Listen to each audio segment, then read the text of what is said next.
Hello everyone!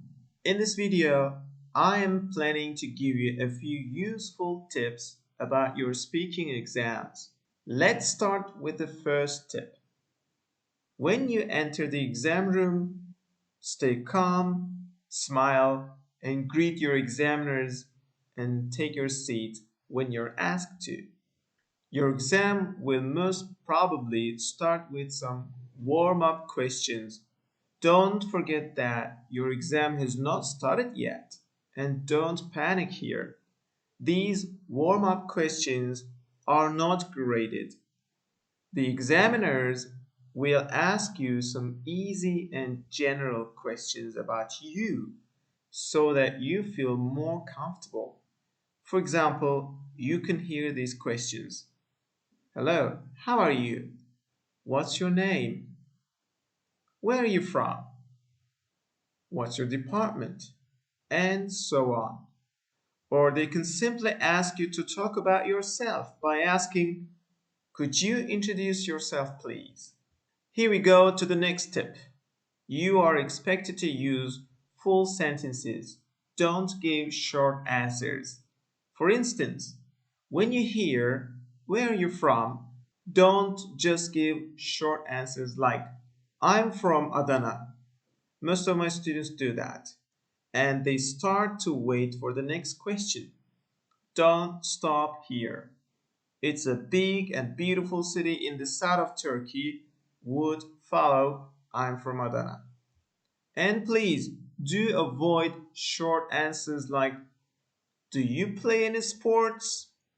Don't just say no or yes.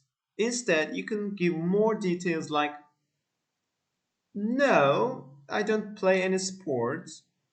I'm not interested in playing sports. I like watching TV and sometimes I watch football matches. So here you give more details, right? And let's go on with the next tip. Another important point is to give reasons, details, and examples. Reasons, details, and examples to support your answer. You hear this question, do you like traveling? You can say, yes, I think traveling is exciting. Once I went to Istanbul with my family. I think it was last summer and we spent 4 days touring the city. I really want to visit other cities which are as big as Istanbul. Maybe I will visit Paris someday. Good answer, right? With a lot of reasons, details, and examples.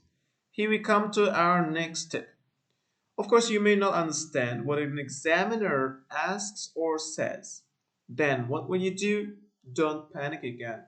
Ask for more clarification or more explanations.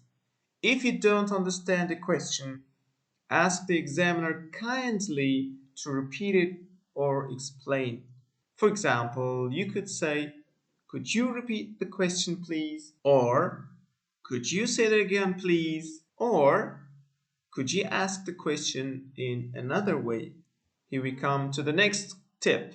And whenever you have no idea to express, don't stay silent. If you need time to think about something, do say, let me think. Now let me see. Just a moment, please. Questions introduce some specific topics such as family, sports, or let's say traffic. Some topics are especially difficult to talk about. If you don't have an idea about the subject, you can say, I'm sorry, but I really don't know anything about.